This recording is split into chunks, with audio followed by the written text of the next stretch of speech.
Assalamualaikum warahmatullahi wabarakatuh. Bapak sang ibu guru nu musim kuring dipika hormat. Oge rerencangan nu ku abdi banggakeun. Dipayun urang panjatkeun puji sinareng syukur ka Ilahi Robbi nu mana kalayan hidayah sareng inayahna. Mangga nyanggakeun abdi verga kelas 1142.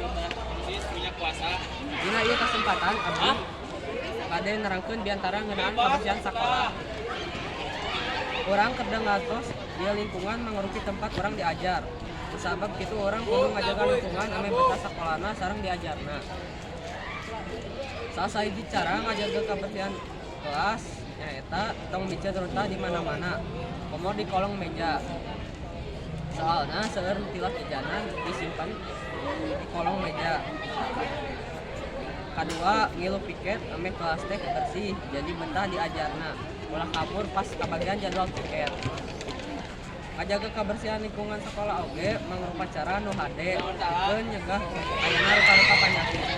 Sabab kuman mah aya wae di tempat nu kotor.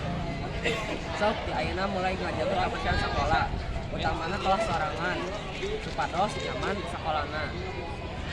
Sakitu biantara di abdi kami aya kirang langkung abdi nyuwunkeun dihapunten.